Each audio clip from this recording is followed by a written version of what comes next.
जय हिंद दोस्तों।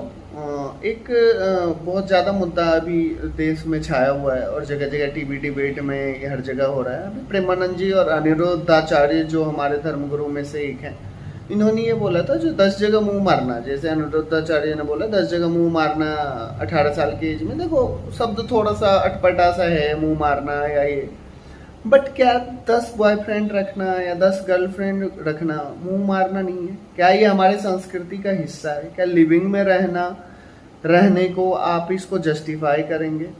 क्या ये हमारी संस्कृति हमारी सभ्यता का हिस्सा है? नहीं है।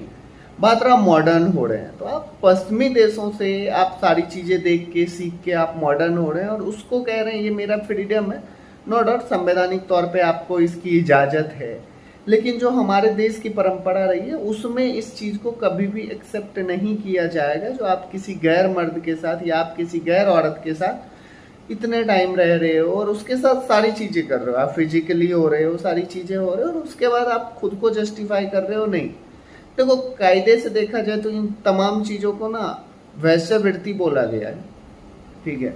गैर संबंध रखना, गैर मर्दों से रखना, गैर औरतों से रखना, इसको वैश्यवृत्ति ही कहा गया है हमारे शास्त्रों में। और इसके अकॉर्डिंग अगर कोई धर्मगुरु बोल रहा है तो उस पर विवाद नहीं होनी चाहिए। बावजूद इसके इतना ज़्यादा मतलब कोहराम मचाया हुआ, देखिए आपको लिविंग में रहना है, रहिए। वो कहते हैं जिसकी रही भावना जैसी प्रभु मूरत दिखी तिन तैसी।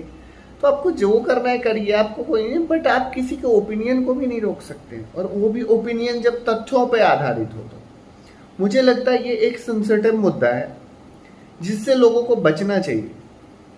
जो लोगों अगर अवॉइड कर सकते तो अवॉइड करना चाहिए, बट अगर आपको फिर भी रहना है तो आपको रोक कौन रहा है? आप रहिए। इतने लोग रह रहे हैं, इतनी सारी कांड हो रही, कभी सूटकेस, कभी फ्रीज, कभी कुछ हो रहा है, किसने किसको रोका है? बात रहा जो आप धर्मगुरु को टारगेट कर रहे हैं, तो ये कतई कहीं से भी एक्सेप्टेबल नहीं है और नहीं होना चाहिए, क्योंकि उन्होंने शास्त्र संगत बातें की है।